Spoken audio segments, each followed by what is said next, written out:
Merci de nous rejoindre sur la RTG depuis Kinshasa. Voici le programme de ce soir. Après Richard Mouyej, Lambert Mende répond à son tour à Human Rights Watch.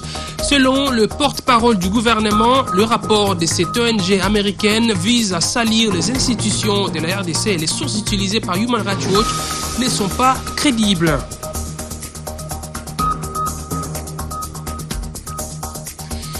Militaires et policiers convolent en juste noces en présence de la première dame de la RDC, Marie-Olive Lembe Kabila. Près de 300 couples de FRDC de la PNC se sont dit oui dans la ville de Boma au Bas-Congo.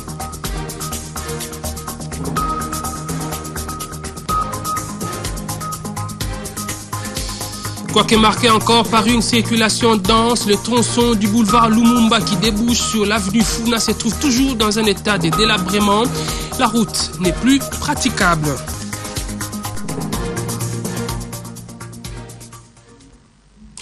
D'abord, cette nouvelle qui vient de nous parvenir d'un de nos correspondants au Katanga. Plus de 100 gros camions et minibus ont pris feu ce lundi à Kasumbalesa. On parle de 10 morts et plusieurs personnes grièvement blessées. Un truck en provenance de la Zambie avec produits toxiques à bord a fini sa course sur un poteau de courant électrique à l'entrepôt de la DGDA. Rapport de Human Rights Watch sur l'opération Likofi. On en parle encore dans une conférence de presse tenue ce lundi.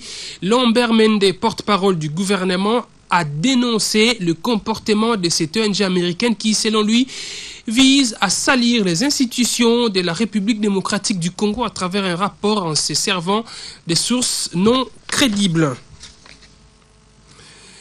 Et puis les déclarations des ex-combattants rwandais des FDLR de commencer à se relocaliser à Kisangani à partir du 26 novembre prochain n'a pas laissé indifférent le gouvernement congolais. Pour Lambert Mende Omalanga, l'ultimatum du 2 janvier lancé contre les FDLR est toujours de mise malgré cette énième déclaration. Nous allons suivre dans quelques instants Lambert Mende Omalanga. D'abord du côté de la primature, le rendez-vous a été respecté avec la réunion de la troïka stratégique. Suzy Kibira-Omari. La 47e troïka stratégique a été l'occasion pour les décideurs de la République d'appeler les opérateurs économiques à s'acquitter de leurs droits fiscaux. Matata Pogno également a été saisi de l'assainissement du fichier au sein du ministère des Finances pour éclairer certaines zones d'ombre sur le personnel. Jean-Paul Nemoyato, ministre de l'économie, a été instruit par le Premier ministre d'examiner toutes les questions liées aux arrangements institutionnels sur la fiscalité pétrolière. Il faut éviter de mettre les administrations fiscales dans l'obligation de devoir poursuivre et faire des suppléments d'impôts dans des conditions qui parfois créent de la tracasserie. Au ministère des Finances, il y a un travail qui se fait depuis maintenant quelques mois pour l'assainissement du fichier. Et il se dégage de ce travail que les statistiques démontrent qu'il y a un certain nombre de zones d'ombre qu'il faut clarifier très rapidement, notamment là où on n'a pas l'effectivité de l'existence du personnel pour un peu plus de 600 agents, que déjà il y ait un blocage de rémunération et que ce travail puisse se poursuivre. Le ministère des Finances a été exhorté pour pouvoir très rapidement envisager le paiement des droits dus aux banques pour le premier trimestre, de manière à mettre les banques dans les conditions de pouvoir assurer la paye sur les 2 derniers mois qui restent de l'année. La troïka stratégique a jugé que sur le plan international, les évolutions restent globalement assez difficiles. Et sur le plan mondial, on estime que ce n'est pas avant 2018 qu'on va enregistrer une petite augmentation de d'un peu plus de 2% de point de croissance. Il faut noter qu'au niveau intérieur, la situation est très stable. Les projections faites légèrement inférieures à celles réalisées l'année passée. Le taux de change est également stable. L'amour est plus fort que toutes les épreuves. Cette déclaration est de la première dame de la République démocratique du Congo, Marie-Olive Lembe Kabila, à l'occasion de l'officialisation des mariages civils de près de 300 couples des hommes en uniforme. Une cérémonie qui s'est déroulée dans la province du Bas-Congo en présence du gouverneur Jacques Mbadou. Suivez ces commentaires de Suzy Kibira-Omari. La province du Bas-Congo a vibré ce lundi au rythme de la célébration des mariages civils des hommes en uniforme. 298 couples, dont 191 militaires et 107 policiers, ont répondu à l'appel de la marraine de cette cérémonie, Marie-Olive Lembe Kabila, pour sécuriser leur famille civilement. Des allocutions qui se sont succédées, les intervenants saluaient cette initiative de l'épouse du chef de l'État à travers l'AEMP, Association des épouses des militaires et policiers. Fier de voir sa province abriter cette cérémonie spéciale, Jacques Mbadou a invité les bénéficiaires à honorer leur engagement. Marie-Olive Lembe-Kabila, première dame de la RDC, a d'abord transmis les salutations et les félicitations de son époux ou marié et les a invités à bannir le divorce dans leur dictionnaire. Je préfère d'abord faire parvenir les salutations spéciales et les félicitations spéciales qu'il a envoyées à vous tous qui vous êtes mariés aujourd'hui.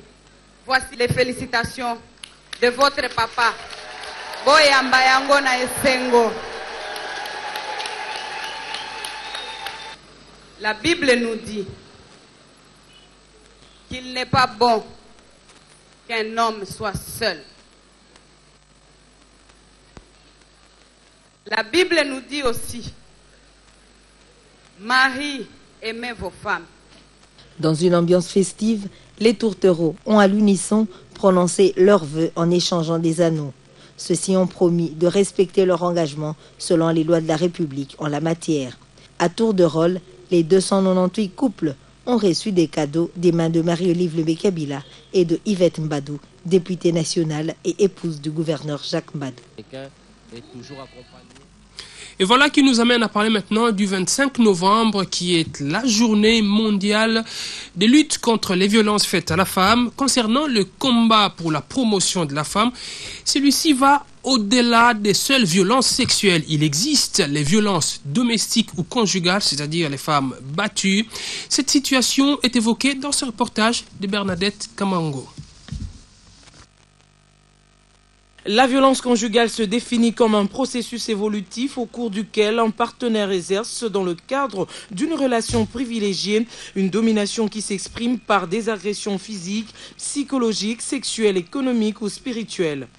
La violence conjugale a des conséquences importantes sur les victimes ainsi que leurs enfants. Plusieurs études indiquent que plus ou moins 2 femmes sur 10 en RDC se disent victimes des violences conjugales. Il faut aussi noter que l'inverse existe, c'est-à-dire ces violences peuvent également s'exercer sur les hommes. Selon diverses sources, la fréquence des actes de violence conjugale est un problème en République démocratique du Congo. Plusieurs organisations de femmes en RDC ont décrit la violence conjugale comme très fréquente et si répandue qu'elle est considérée comme normale. Selon leurs observations, la violence familiale peut notamment être de nature physique et verbale et comprendre de mauvais traitements infligés aussi aux jeunes filles par leurs proches et leurs tuteurs de sexe masculin, en plus d'être de nature sexuelle. La Constitution de 2006 prévoit l'engagement du gouvernement d'éliminer toutes les formes de discrimination à l'égard des femmes et de combattre toutes les formes de violence contre les femmes, tant dans le domaine public que privé. Cependant, il n'est fait mention nulle part de la violence conjugale dans le code pénal de la RDC. Dans ses 6e et 7e rapports périodiques combinés au Comité des Nations Unies pour l'élimination de la discrimination à l'égard des femmes en 2011, la RDC reconnaît l'existence de la violence conjugale physique et psychologique. Cependant, elle ne fait pas mention de loi contre ces types de violences. Les représentants des organisations des femmes et d'aide juridique en RDC affirment qu'il est rare que les femmes dénoncent la violence conjugale. Selon eux, une accusation de violence conjugale mène au divorce. La femme n'aurait aucun droit au partage des biens ou de la richesse, perdrait la garde de ses enfants, devrait rembourser la dot payée par le fiancé au moment du mariage et serait mise au ban de la collectivité. Entre autres, de nombreuses femmes ignorent que la violence sexuelle entre conjoints est illégale et qu'elles peuvent la dénoncer. Seule une faible proportion de femmes victimes ont le courage de dénoncer les violences conjugales, mais les lois qui protègent les femmes sont très peu appliquées. Il faut relever que les violences conjugales ne sont pas l'apanage de la RDC. En France, 600 000 femmes sont victimes de violences conjugales. 150 femmes meurent chaque année sous les coups de leurs compagnons. Avant de boucler le chapitre consacré à la femme, revenons d'abord sur le rapport de Human Rights Watch qui fait encore parler de lui. Dans une conférence de presse tenue ce lundi, le porte-parole du gouvernement, Lambert Mende Omalanga, a fustigé le comportement de cette ONG américaine qui vise à salir les institutions de la République selon Lambert Mende Omalanga. Cette ONG a donc utilisé des sources non crédibles, a déclaré le porte-parole du gouvernement. Le reportage de Richard Chako, Kanyengele et Sylvain Bété, commenté par Esther Mpezo Omba. Le gouvernement congolais ne veut pas se laisser faire face au rapport publié par Human Rights Watch au sujet de l'opération du Kofi déclenchée pour neutraliser les délinquants appelés Kuluna. Dans sa livraison à la presse, Lambert Mende Omalanga, porte-parole du gouvernement, a indiqué que cette ONG s'est trompée des sources d'information.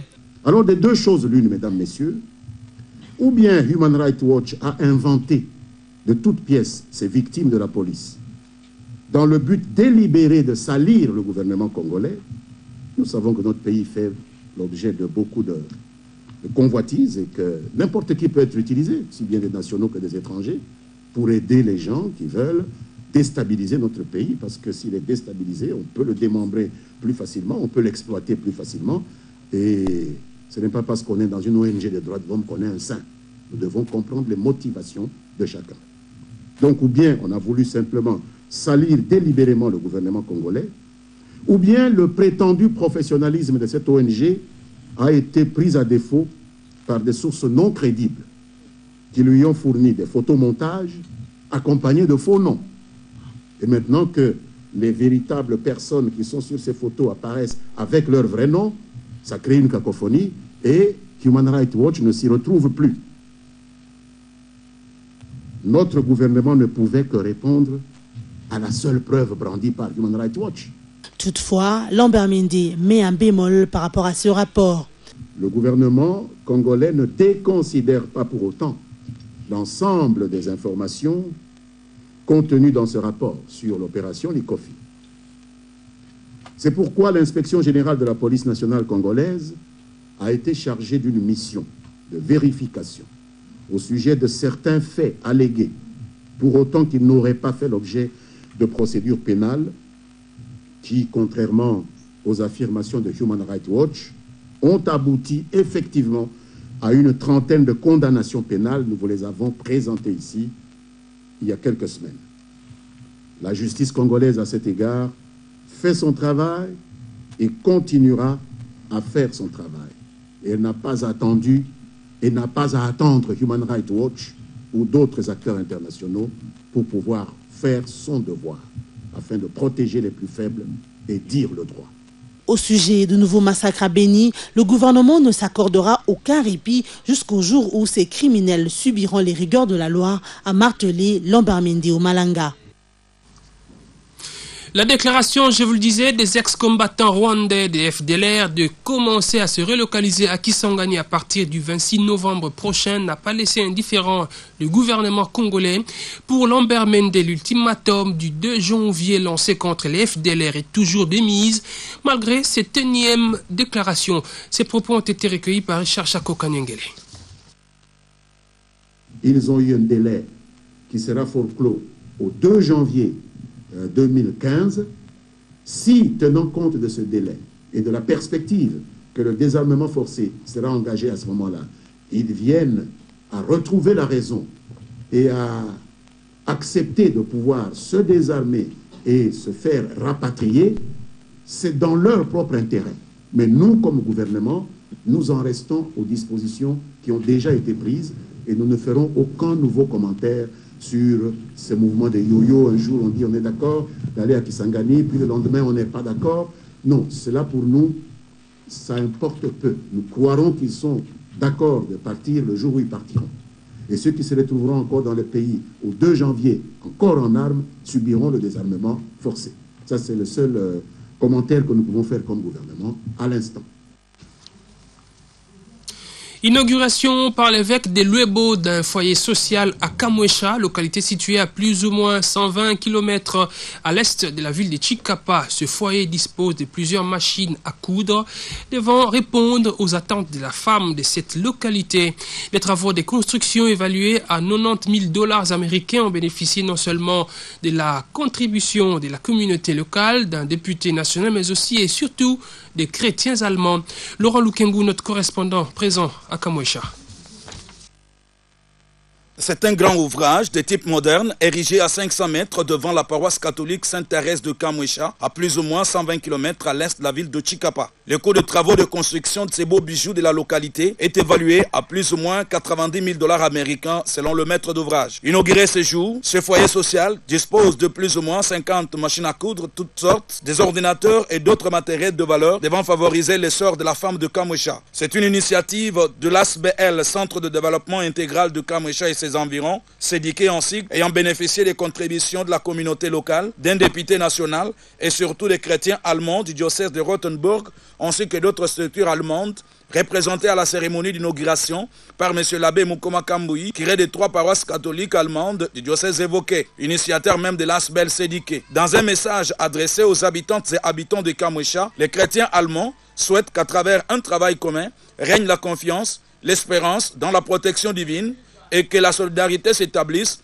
entre les deux peuples et surtout l'aide aux faibles de la localité. L'évêque de Luebo, Pierre-Célestin Chitokomamba, qui a inauguré ce foyer, a non seulement remercié les partenaires allemands à travers M. l'abbé Mukoma, mais aussi le député national Théodore Kazadi Mouaïla, présent à la manifestation pour sa volonté de répondre aux attentes de la population. Le député Kazadi promet le démarrage au mois de janvier du projet de forage d'eau. Les moyens sont déjà disponibles, affirme-t-il. Les bénéficiaires ont accueilli ce foyer avec une joie immense. À travers des cérémonies coutumières, les mauvais esprits qui tenteraient de bloquer le développement de la femme de Kamwesha ont été maudits par le chef coutumier. Depuis Kamwesha, Laurent Lukengu, RTGR. Les travaux de la 8e réunion tripartite RDC, Angola et HCR se sont ouverts ce lundi à Kinshasa. Pendant 3 jours, les participants vont évaluer le processus de rapatriement volontaire d'anciens réfugiés angolais vivant en République démocratique du Congo. Reportage Vicky Mukeba Magimbuku avec Suzy Kibira Omari. L'évaluation du processus de rapatriement volontaire d'anciens réfugiés angolais vivant en RDC sur la table des échanges entre les experts de la RDC, de l'Angola et du Haut-Commissariat de réfugiés. Le ministre de l'Intérieur, Richard Mouyej-Manguez-Mons, qui a ouvert ses assises de 3 jours, a sollicité une prolongation de la dite opération. C'est ainsi qu'en rapport avec les difficultés observées et leurs répercussions évidentes sur l'organisation du rapatriement, qui doit être assuré, faut-il le rappeler, dans la sécurité et le respect de la dignité humaine, je propose à la commission tripartite de repousser la date indicative de clôture des opérations de rapatriement au second semestre de l'année 2015. J'exhorte donc les experts des 3 parties qui vont se retrouver tout à l'heure de relever tous les écueils rencontrés et dans un esprit de compréhension mutuelle de proposer des solutions appropriées afin de permettre à tous les anciens réfugiés angolais et candidats au retour de regagner leur pays dans la sécurité et la dignité. De son côté, le secrétaire de la Commission nationale des réfugiés, Mme Berthe Zinga, a rassuré du bon déroulement de cette opération. L'Angola promet d'accélérer l'opération pour la mobilisation des ressources et du personnel pour l'accueil de ces réfugiés. Plus de 37 000 anciens réfugiés angolais vivent en RDC, mais seulement 3 000 ont pu quitter le sol congolais. La police nationale congolaise à l'Équateur, appelée à la discipline et au travail bien fait, c'est le commissaire provincial de l'Équateur qui a lancé cet appel ce lundi lors de la causerie morale à Mbandaka. Les détails avec notre correspondante Anto Bolumbu. Causerie morale de l'appel garnison de Mbandaka ce lundi 24 novembre 2014 au stade Bakoussi sous la présidence du commissaire provincial de la police nationale congolaise Équateur, le commissaire divisionnaire adjoint Cariel Kissak-Lejean. 3 points ont constitué l'essentiel de cette causerie morale. Il s'agissait avant toute chose de la présentation de la 3e vague de 25 officiers de la PNC récemment affectés à l'Équateur conformément à la réforme de la PNC. Abordant le 2e point, Le commissaire divisionnaire adjoint de la police nationale congolaise Équateur a déploré le comportement de quelques policiers lors du dernier incident malheureux survenu à l'Assemblée provinciale. Le général Tariel Fissac en a appelé à la conscience professionnelle des éléments de la PNC Équateur en insistant sur la pratique de la déontologie policière. Cela avant de responsabiliser chaque commandant des unités. Quant aux auteurs de cet incident malheureux, Tariel Fissac le jeu a prévu de plusieurs. Avant la clôture de cette série morale, le numéro 1 de la police nationale congolaise Équateur a demandé un commandant de unité de s'impliquer dans la collecte de fonds de la mutuelle de santé de la police Équateur. Notant qu'au cours de cette causerie morale, le commissaire provincial de la PNC Équateur a fustigé la distribution de munitions et l'exagération de faits lors de communications radio par certains policiers. Mbandaka, Antobelumbu, RTGA. Je vous le disais en titre, le tronçon débouchant sur l'avenue Funa se trouve toujours dans un état de délabrement. Cette route qui prolonge le boulevard Lumumba n'est plus praticable, quoique marquée encore par une circulation dense. Les conducteurs se plaignent de cet état de route qui endommage leurs véhicules. Le reportage de Léontine Kazamwali et Ben Mondo commenté par Esther Mpezo-Omba. C'est depuis plusieurs mois que les usagers du tronçon entre les avenues de l'université et Funa connaissent d'énormes difficultés de circulation. La dégradation accrue de ce tronçon routier gêne le trafic. Cette route est d'une grande importance car elle permet d'accéder au centre-ville. Aujourd'hui, le tronçon université et Funa est dans les oubliettes, alors que toutes les avenues qui l'entourent sont en bon état. Son état de délabrement est criant, des nids des poules, des flaques d'eau additionnées à l'absence des voies de drainage mettent en cause, entre autres, la qualité des travaux entrepris. Chaque fois, ça revient. Le trou ici, ça revient, on repart. Et finalement, peut-être les ingénieurs qui font ce travail ne le font pas. Ou soit les matériaux qu'on donne à leur disposition ne suffisent pas. C'est ça le problème. Donc il faut qu'on donne des fournitures nécessaires pour qu'on puisse vraiment finir ce problème. Chaque fois qu'on met de cailloux, ce n'est pas suffisant. Il faut qu'on coule aussi de béton et de goudron. C'est ça le problème. Parce que c'est fortement exploité et mal construite, voilà les conséquences. Cette situation a ralenti la circulation, cause ainsi des embouteillages et endommage les véhicules. Oui, les chauffeurs ont des difficultés par amortisseurs qui se cassent, il y a des rotiles qui se cassent.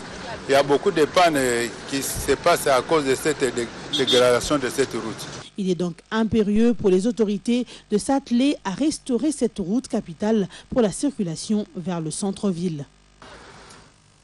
La religion maintenant avec l'église de Jésus-Christ sur la terre par son envoyé spécial Simon Kimbangu qui a réagi contre les antivaleurs qui minent l'humanité, notamment l'homosexualité. L'église kimbanguiste a en outre rappelé à l'ordre les pseudo-kimbanguistes qui veulent faire des Kimbangu un fonds de commerce et dévier les enfants des dieux de la voie du salut. Déclaration faite à l'issue d'une session extraordinaire tenue récemment au centre Monkoto dans la commune d'Ngiringiri. Esther Mpezomba. Considérant que Dieu a fixé pour l'être humain des lois universelles à observer tout au long de son existence et conscient du devoir et de la mission de l'Église de faire que l'homme dans ses relations sociales se conforme aux lois divines, l'Église kimbanguiste de Monkoto a tenu à rappeler à tous les valeurs faisant la différence entre l'homme et la bête. L'église kimbanguiste a tenu à relever certaines pratiques contre nature pour que les enfants de Dieu retournent sur la voie du salut en abandonnant les pratiques comme l'homosexualité, l'inceste, la transsexualité, la pédophilie, la zoophilie, le tatouage, le piercing et autres. Considérant l'effondrement contemporain universel des valeurs morales humaines telles que fixées par Dieu, considérant que le mariage ne doit se conclure qu'entre personnes de sexe opposé, c'est-à-dire entre un homme et une femme, comme Adam et Ève, l'homosexualité, c'est une pratique contre nature. Lévitique 20, 13, l'inceste. Le kimbanguisme interdit par conséquent le mariage entre ascendants et descendants. L'église kimbanguiste a tenu aussi à signifier que les personnes, les groupes et les organisations religieuses congolaises se réclamant de Simon Kimbangu, alors que leur enseignement affirme le contraire, ne sont que des pseudo-kimbanguistes. On ne peut pas se réclamer de Simon Kimbangu et combattre la Bible, prétendre que la Bible est le livre des Blancs, le livre des étrangers. Nous, kimbanguistes authentiques, orthodoxes ou kimbanguistes tout simplement, avons reçu de Simon Kimbangu la Bible. Simon Kimbangu avait fait tous les miracles au nom de Jésus-Christ. Simon Kimbangu est venu nous prendre pour nous conduire à Jésus-Christ.